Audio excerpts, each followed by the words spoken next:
Valve's Steam Deck has been out for over a year now, and all of them look the same. Same black plastic housing. But what would happen if for $25 you can change the color of your Steam Deck and even see the internals? And more importantly for me, it promises better cooling.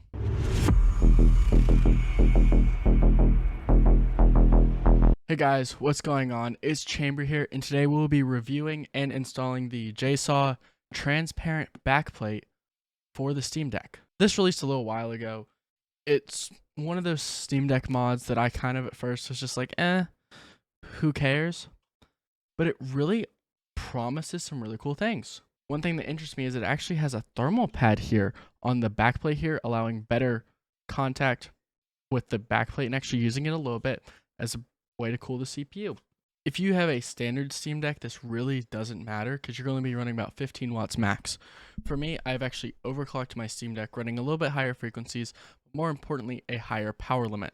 Running 21 watts max on my APU, which really does kind of get it a little hotter.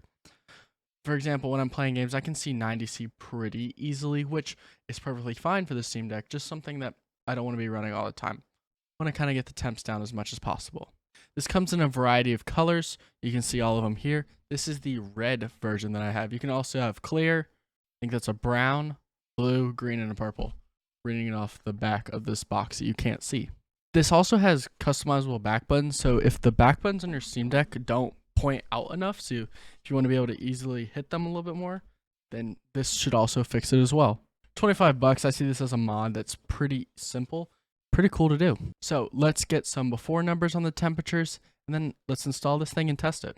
So I loaded up Cyberpunk 2077 on my Steam Deck. I ran the Steam Deck preset just so that you can kind of try this yourself at home.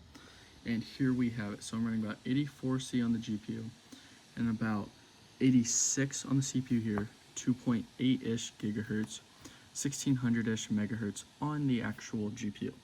This is pretty good actually. 33 FPS. But look at that fan, look, 6,500 RPM, it's a pretty big deal.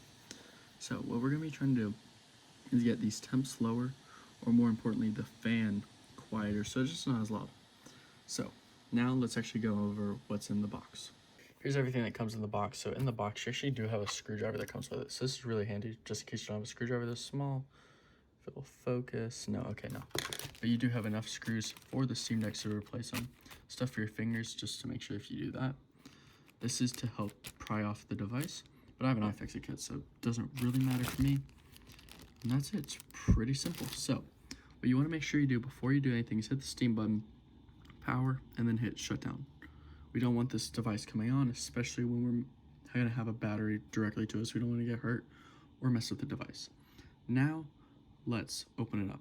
Forgot to mention this. Also, take your micro SD card out before you take this off, just to make sure nothing happens to it. I have a little 512 one here. All of the screws are removed. I got them here. Okay. This screw was not fun to get out. It like stripped or something. I don't know how. Basically, I had to like force one of the little bits in, and I got it here, like this one, and I got it. So that was not fun. But now, what you gotta do is you gotta need to grab a little pry tool, like the one that is given to you in the kit.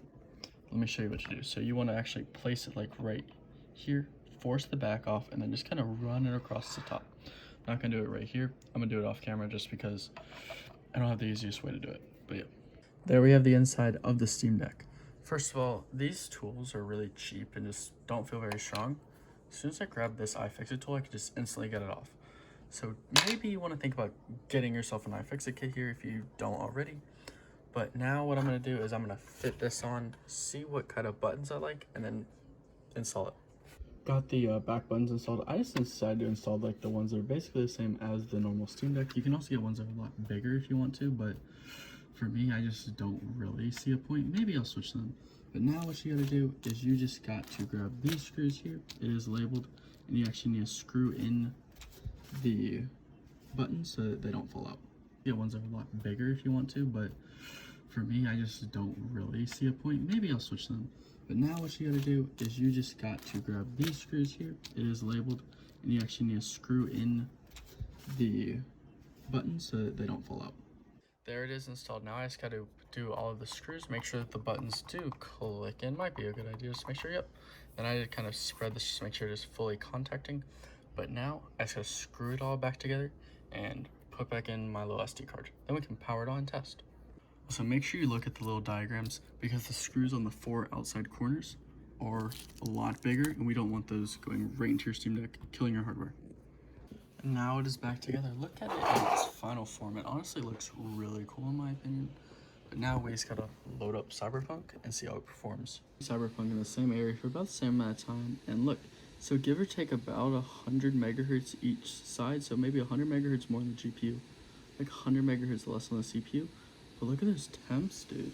Dropped like 4 or 5 degrees there, which is cool in itself. But look, we dropped a good bit of RPM. So before about 6,600 or about 62, 63. It is significantly better. And when feeling it, feels fine to me, dude.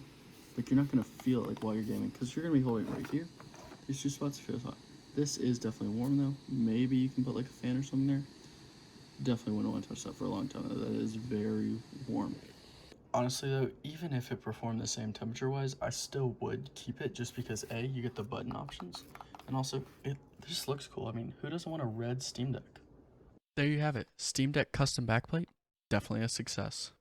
It makes your Steam Deck stick out, looks really cool. I mean, who else really, you're not going to see any of these really around out in public, really. It helps your temperatures, so if you're overclocking, beneficial. And you get extra back buttons if maybe you want a little extra height, something, make it a little easier to hit. It's perfect. I will leave a link down below, an affiliate link, so if you use that link down below, it does support me for this backplate here. It comes in a variety of colors, as I mentioned earlier. Hope this video did help, and if you did enjoy it, hit the like button down below. Subscribe if you haven't already. See you guys later. Peace.